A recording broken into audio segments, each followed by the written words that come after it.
Hello friends, RB park YouTube channel में आप लोग का स्वागत है। हम लोग आज पढ़ने वाले हैं पाषाण काल, और पाषाण काल से जितने भी क्वेश्चन इंपोर्टेंट बनेंगे वन लाइनर के फॉर्मेट में हम लोग पढ़ेंगे। ठीक है, तो कोई वन लाइनर फॉर्मेट में क्या होता है, जैसे कि क्वेश्चन और उत्तर। ठीक है, तो पाषाण काल से जितने भी क्वेश्चन आए हुए हैं, ठीक है, जितने भी क्वेश्चन आए हुए हैं, आने की संभावना है, बस इसी में से आपको मिल जाएगा। ठीक है दोस्तों, और कहीं ना कहीं पेपर में देखने को मिल जाते हैं क्वेश्चन इससे, पाषाण काल से। ठीक है दोस्तों, तो इसको थोड़ा जूम कर लेते हैं, फिर क्वेश्चन को आप लोग को पढ़ते हैं। ठीक है, जो पहला क्वेश्चन है वह क्या कह रहा है कि पाषाण युगीन अनुसंधान, ध्यान से सुनेंगे और अच्छे से पढ़ेंगे। पाषाण युगीन अनुसंधान आरंभ करने का श्रेय किससे दिया जाता है? तो रॉबर्ट ब्रूस फुट को। ठीक है, यानी पाषाण काल जो है उसमें जो अनुसंधान हुए यानी खोज जो हुए, वह श्रेय किसको दिया जाता है? तो रॉबर्ट ब्रूस फुट, याद रखेंगे, रॉबर्ट ब्रूस फुट। ठीक है, अगला क्वेश्चन है मानव इतिहास का प्रारंभिक काल क्या कहलाता है? तो पूरा पाषाण काल, यानी कि जो मानव इतिहास है उसका शुरुआत ही कहाँ से होता है? पूरा पाषाण काल से। अगला क्वेश्चन है प्राचीन भारत के औजार और शस्त्र अस्त्र शस्त्र बनाने के लिए निवासी किस पदार्थ का प्रयोग करते थे? तो पत्थर का। किसका? पत्थर का। ठीक है, किसका प्रयोग करते थे? पत्थर का। अगला क्वेश्चन है कि प्राचीन भारतीय भौगोलिक मान्यता के अनुसार भारतवर्ष किस द्वीप का खंड था? तो किस द्वीप का खंड था? तो जम्बू द्वीप। जम्बू द्वीप, कहीं सुने होंगे, भारत खंडे जम्बू द्वीपे। ठीक है, तो जम्बू द्वीप क्या नाम था, मतलब किसका नाम था? भारतवर्ष का। ठीक है, मतलब जो भारतवर्ष है वह किसका खंड था? तो जम्बू द्वीप का, याद रखेंगे। अगला क्वेश्चन है सर्वप्रथम मानव सदृश प्राणी जो होमोसेम्पियस, जो होमोसेम्पियंस से प्रजाति रूप से भिन्न था, उसे सामान्यतः किस रूप में जाना जाता है? तो पिथेकैंथ्रोपस। क्या? पिथेकैंथ्रोपस के रूप में जाना जाता है। किसे? जो सर्वप्रथम मानव सदृश प्राणी है, होमोसेम्पियस। ठीक है, वह क्या था? प्रजातीय भिन्न था, उससे किस रूप में जाना जाता है? तो पिथेकैंथ्रोपस। ठीक है, अगला क्वेश्चन है भारत में मानव के सर्वप्रथम साक्ष्य कहाँ से प्राप्त होता है? जो भारत में है मानव के सर्वप्रथम सबसे पहले जो साक्ष्य कहाँ से प्राप्त होता है? तो हथनौरा से। हथनौरा कहाँ है? नर्मदा घाटी। कहाँ है? नर्मदा घाटी के किनारे है हथनौरा, वहां से मानव के सर्वप्रथम साक्ष्य प्राप्त होते हैं। अगर क्वेश्चन पूछ ले तो बता देंगे। एक क्वेश्चन जो पढ़ेंगे इंपोर्टेंट है, इसको लगा लेना। पाषाण संस्कृति से लेकर, याद कर लेंगे अभी, पाषाण संस्कृति से लेकर हड़प्पा सभ्यता तक के सांस्कृतिक अवशेष किस पुरा स्थल से मिले हैं? तो मेहरगढ़। मेहरगढ़, मेहरगढ़ कहाँ है? पाकिस्तान। ठीक है, याद रखेंगे।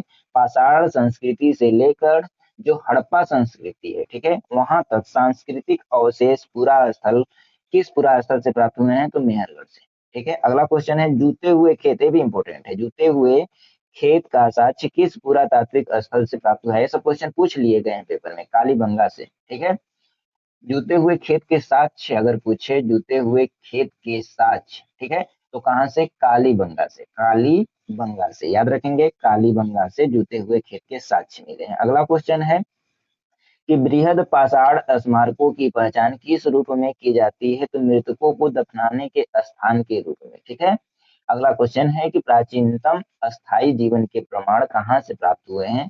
तो प्राचीनतम जो अस्थाई जीवन के प्रमाण प्राप्त हुए हैं वह कहाँ से हुए हैं? मेहरगढ़ से। मेहरगढ़ से। अगला क्वेश्चन है मनुष्य ने सर्वप्रथम किस धातु का प्रयोग किया था? वेरी वेरी इंपोर्टेंट है। किस धातु का सर्वप्रथम प्रयोग मनुष्य ने किया था? तो तांबा का। किसका? तांबा का। अगला क्वेश्चन है कि प्रस्तर युग के लोगों के पास प्रथम घरेलू पशु कौन था?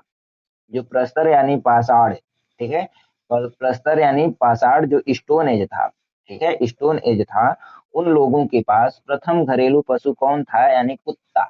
कुत्ता जो पालतू पशु सबसे पहले माना जाता है। ठीक है, तो सबसे पहले अगर पशु का नाम आए तो कुत्ता बता देंगे, पालतू पशु का नाम आए, घरेलू पशु का नाम आए तो। अगला क्वेश्चन है उत्खनित प्रमाणों के अनुसार, उत्खनित का मतलब उत्खनन से प्राप्त प्रमाणों के अनुसार अनुसार पशुपालन का प्रारंभ किस काल में माना जाता है? तो मध्य पाषाण काल में। इंपोर्टेंट है, याद रखना।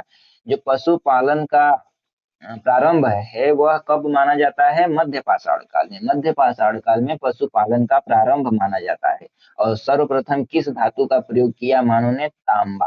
तांबा, याद रखेंगे, तांबा। ठीक है, अगला क्वेश्चन है, जो क्वेश्चन पर जोर दे रहा है ना वो इम्पोर्टेंट है, और सुन लोगे याद हो जाएगा और पेपर में करके आओगे पक्का, 100% लिख कर ले लो। ठीक है, अगला जो क्वेश्चन है, मध्य पाषाण काल में पशुपालन के प्राचीनतम साक्ष्य कहाँ से मिले हैं? आदमगढ़ से। मध्य पाषाण काल में जो पशुपालन के प्राचीनतम साक्ष्य हैं, यही पूछा, क्या पूछा कि पशुपालन के साक्ष्य किस काल में प्राप्त हुए, तो मध्य पाषाण काल, मध्य काल में बता दिए, मध्य पाषाण काल में। और वही पूछ ले कहाँ से प्राप्त हुए, तो आदमगढ़ बताएंगे। क्या बताएंगे? आदमगढ़, आदमगढ़। ठीक है, अगला क्वेश्चन है, मानव द्वारा खाद्यान्नों की कृषि सर्वप्रथम किस काल में प्रारंभ होती है? तो नवपाषाण काल में। यानी कृषि का प्रारंभ अगर बात पूछे तो नवपाषाण काल में, और मान पशुपालन का बात पूछे तो मध्य पाषाण काल में। अगला क्वेश्चन है कि मानव द्वारा प्रयोग में लाया जाने वाला प्रथम अनाज, यहाँ थोड़ा कट गया है, अनाज है, क्या है? प्रथम अनाज, मानव द्वारा प्रयोग में लाया जाने वाला प्रथम अनाज कौन है? तो अनाज की बात करें तो जौ। कौन है? जौ है। ठीक है, अगला क्वेश्चन कर रहा है, चालकोलिथिक युग की को और किस नामों से जाना जाता है? इंपोर्टेंट है, चालकोलिथिक युग को और किस नाम से जाना जाता है? तो ताम्रपाषाण काल। क्या? ताम्रपाषाण काल। अगला क्वेश्चन क्या कह रहा है? अगला क्वेश्चन देखेंगे, अगला क्वेश्चन कह रहा है कि भारतीय पुरातत्व सर्वेक्षण के प्रथम महानिदेशक कौन है? तो जॉन मार्शल। जो प्रथम महानिदेशक हैं, यानी जो सबसे पहले उसकी सर्वेक्षण किया था, वह कौन थे? John Marshall. अगला क्वेश्चन कर रहा है, भारतीय पुरातत्व का जनक किसे कहा जाता है? जो भारतीय पुरातत्व है उसके जनक की बात करें तो अलेक्जेंडर कनिंघम को कहा जाता है। वहीं प्रथम महानिदेशक की बात कर ले तो कौन है? John Marshall. अगला क्वेश्चन है कि भारत के किस आरंभिक पूरा पाषाण युग के शिलाश्रय से सर्वाधिक चित्र प्राप्त हुए हैं? तो भीमबेटका ऐसा जगह है जहां से आरंभिक पाषाण युग के शिलाश्रय प्राप्त हुए हैं, वह भी सर्वाधिक चित्र प्राप्त हुए हैं। अगर चित्र की बात करें कि सर्वाधिक चित्र कहाँ से प्राप्त हुए हैं, तो भीमबेटका से। क्या बताएंगे? भीमबेटका से। और भीमबेटका कहाँ है? मध्य प्रदेश में है। कहाँ है? मध्य प्रदेश में है, याद रखेंगे, भीमबेटका मध्य प्रदेश। क्या प्राप्त हुआ? चित्र, सर्वाधिक चित्र, याद रखेंगे। अगला क्वेश्चन है, कुंभकारी मिट्टी के बर्तन बनाने की कला के सर्वप्रथम प्रमाण किस युग से प्राप्त हुए हैं? यानी जो मिट्टी का बर्तन बनाता है कुम्हार, ठीक है, अगर उसकी कलाकारी बोले, कुम्हार की कलाकारी मिट्टी बनाने के बर्तन के साक्ष्य जो सर्वप्रथम प्राप्त हुए हैं, वह कहाँ से हुए हैं? नवपाषाण काल से। क्या? नवपाषाण काल से। नवपाषाण काल से एक और था, क्या? कृषि, कृषि, कृषि क्या था? नवपाषाण काल से। ठीक है, और उसी में क्या हो गया? कुंभकारी भी हो गया नवपाषाण काल में। अगला क्वेश्चन है कि पेबल उपकरण संबंधित है निम्न पूरा पाषाण काल से। याद रखना है, पेबल उपकरण अगर पूछ ले तो ठीक, ना पूछे तो कोई बात नहीं, एक बार देख तो ले रहे हैं। किससे है? निम्न पूरा पाषाण काल से। अगला क्वेश्चन है कि ताम्रवती, क्या पूछ रहा है? ताम्रवती के नाम से कौन सी संस्कृति प्रसिद्ध है? तो आहार संस्कृति, आहार संस्कृति, याद रखेंगे। माइक्रोलिथिक औजार, इंपोर्टेंट है, माइक्रोलिथिक औजार संबंधित है मध्य पाषाण काल से। किससे? मध्य पाषाण काल से, मध्य पाषाण काल से। अगला क्वेश्चन है, बेलन घाटी से प्राप्त औजार किस काल से संबंधित है?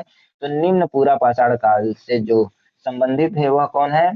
बेलन घाटी से प्राप्त औजार। ठीक है, अगला क्वेश्चन है कि मानव की आखेटक और खाद्य संग्राहक की अवस्था किस काल से जुड़ी हुई है? जो मानव आखेट करता था, क्या करता था? आखेट करता था, और खाद्य संग्रह यानी जो खाने पीने की जो चीजें थी उनको रखता था, तो वह, यह अवस्था जो है वह किस काल में से जुड़ी हुई है? तो पूरा पाषाण काल से। किससे? पूरा पाषाण काल से। पाषाण काल को तीन भागों में बांटा गया, पूरा पाषाण काल, मध्य पाषाण काल, नव पाषाण काल। ठीक है, तो पूरा पाषाण काल से। अगला जो कह रहा है, क्या कह रहा है? ताम्र पाषाण कालीन संस्कृति में महाराष्ट्र के लोग मृतकों को घर के फर्श के नीचे उत्तर दक्षिण दिशा में रखकर दफनाते थे। क्या बोला? बहुत अच्छा चीज बोला, इसको जानकारी भी रखना है अपने को कि ताम्र पाषाण कालीन संस्कृति, ताम्र पाषाण कालीन संस्कृति में जो महाराष्ट्र के लोग हैं, वह जो मर जाते थे उनके घर में, उनको क्या करते थे? अपने ही घर के नीचे उत्तर दक्षिण दिशा में कर कर उनको दफना देते थे। ठीक है दोस्तों, अगला जो क्वेश्चन है वह कह रहा है कि भारत के दो सर्वाधिक प्राचीन अज्ञात मध्य पाषाण कालीन स्थल कौन से हैं? तो जो दो सर्वाधिक प्राचीन अज्ञात मध्य पाषाण कालीन स्थल है वह कौन है? महदहा और सराय नाहर राय। ठीक है, अगला क्वेश्चन है कि आधुनिक मानव होमोसेपियंस का प्रादुर्भाव कब होता है? जो आधुनिक मानव है वह कौन है? होमोसेपियंस है। अगर इसका प्रादुर्भाव की बात करें तो उच्च पूरा पाषाण काल, उच्च पूरा पाषाण काल। अगला क्वेश्चन है कि क्वार्टजाइट पत्थरों के स्थान पर जैस्पर, चर्ट आदि के पत्थर सर्वप्रथम कब प्रयुक्त हुए? तो मध्य पूरा पाषाण काल से। कब?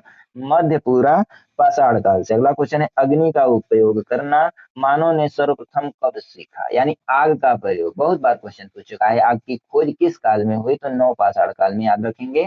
आग की खोज नौ पाषाण काल में होती है। ठीक है, और पहिए का आविष्कार भी किसमें होता है? नौ पाषाण काल में होता है। अगला क्वेश्चन है कि भारत में जीवाश्म का एकमात्र प्रमाण कहाँ मिला है? दो क्वेश्चन पूछता है, आग की खोज, पहिए की खोज नौ पाषाण काल में, याद रखेंगे। भारत में जीवाश्म का एकमात्र प्रमाण कहाँ मिला है? तो शिवालिक पहाड़ी में। कहाँ?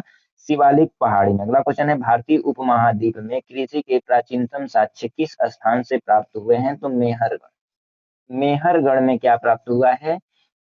कृषि के प्राचीनतम साक्ष्य, कपास के प्राचीनतम साक्ष्य भी कहाँ प्राप्त हुए हैं? मेहरगढ़ में। तो कृषि में कौन आ जाता है? कपास भी तो आ ही जाता है। तो कृषि का अगर साक्ष्य पूछे कहाँ से प्राप्त हुए हैं, तो मेहरगढ़ से। ठीक है, अगला क्वेश्चन क्या बोल रहा है?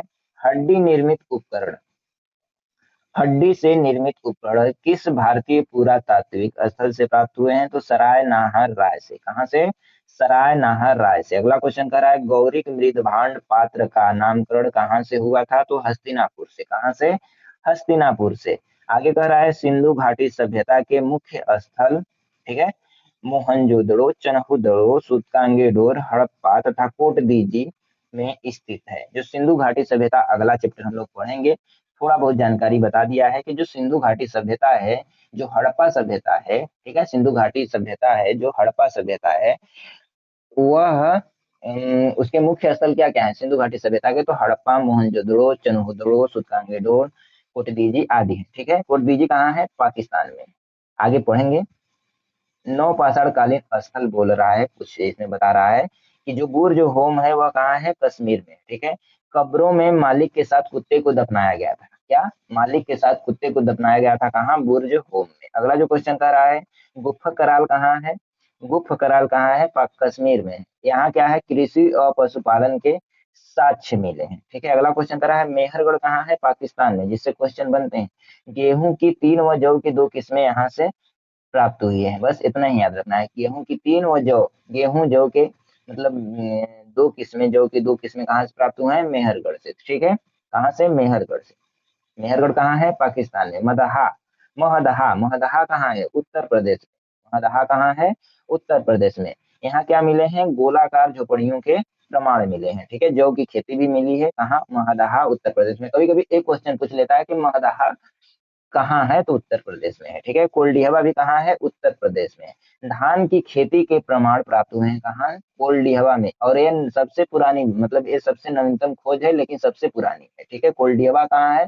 उत्तर प्रदेश में। इसमें क्या मिला है? धान की खेती के प्रमाण। सघन कल्लू की बात करें तो राख के टीले प्राप्त हुए हैं सघन कल्लू से। ठीक है, अगला क्वेश्चन बोल रहा है कि पिकली हाल, पिकली हाल कोई मतलब नहीं है, सारा तारू, ये सब उतना क्वेश्चन नहीं पूछा जाता है। जो क्वेश्चन पूरा चिरांद कहाँ है? चिरांद पूछता है। चिरांद कहाँ है? बिहार में। यहाँ से क्या प्राप्त हुए हैं? हड्डी के उपकरण प्राप्त हुए हैं। क्या प्राप्त हुए हैं? हड्डी के उपकरण प्राप्त हुए हैं, जो प्रायः क्या? हिरणों के सींगों से निर्मित थे। ठीक है, चिरांद याद रखेंगे कहाँ स्थान है? पूरा पाषाण काल का जो स्थान है चिरांद, वह कहाँ है? बिहार में। और दावोजली अगर पूछे तो असम बता देंगे। कृषि व पशुपालन के साक्ष्य प्राप्त हुए हैं। ठीक है, तो आज के लिए बस इतना ही। बाकी अगला जो टॉपिक होगा वो भी बहुत इंपॉर्टेंट होने वाला है। क्या है? अगला जो टॉपिक है वो भी बहुत इंपॉर्टेंट होने वाला है। सिंधु सभ्यता, ठीक है, उसमें हड़प्पा सभ्यता, ठीक है, आगे जो भी मोहनजोदड़ो है, ठीक है, चनहुदड़ो है, ये सब सभ्यता को पढ़ लेंगे। तो जो सभ्यता से क्वेश्चन बनने वाले हैं अगले टॉपिक में हम लोग क्लियर करेंगे बाकायदे इसी तरीके से। और दोस्तों एक बात और आपको बता देता हूँ कि बहुत ज्यादा पढ़ने का कोई मतलब नहीं है। बस क्या करो कि आप कहीं से अगर थ्योरी पढ़ते हो तो यहाँ से रिवीजन कर लिया करो। अगर नहीं भी पढ़ते हो तो अगर कोई सी का भी पेपर उठाओगे तो हिस्ट्री से 2-3 क्वेश्चन आते हैं, ठीक है, जो इसमें से मिल ही जाएंगे आपको। क्या करेंगे? मिल ही जाएंगे, क्योंकि इसमें कहाँ से मैं लाया हूँ, खोज कर कहीं से लाया हूँ, महेश कुमार बरनवाल बुक है, ठीक है, उसी से मैं पढ़ाता हूँ। इसका प्लेलिस्ट बना दूंगा एंड डिस्क्रिप्शन में डाल दूंगा, जाकर देख लेना। बाकी इसके पहले भी एक क्लास हो चुका है। अगर अगर देखा जाए तो पॉलिटी भी मैं पढ़ा रहा हूँ, जियोग्राफी भी पढ़ा रहा हूँ, उसको भी देख लेना अगर इच्छा करे, अगर बढ़िया लगे तो। और बाकी इससे बाहर आने वाला कुछ है नहीं, ठीक है। तो आज के लिए बस इतना ही। बाकी अगर आपको वीडियो अच्छा लग रहा हो तो चैनल को लाइक और सब्सक्राइब कर देना, और दोस्तों के पास शेयर भी कर सकते हो, ठीक है। बाकी अगर इसका पीडीएफ चाहिए तो टेलीग्राम का लिंक डिस्क्रिप्शन में डाल दूंगा, वहां से जाकर देख लेना। धन्यवाद।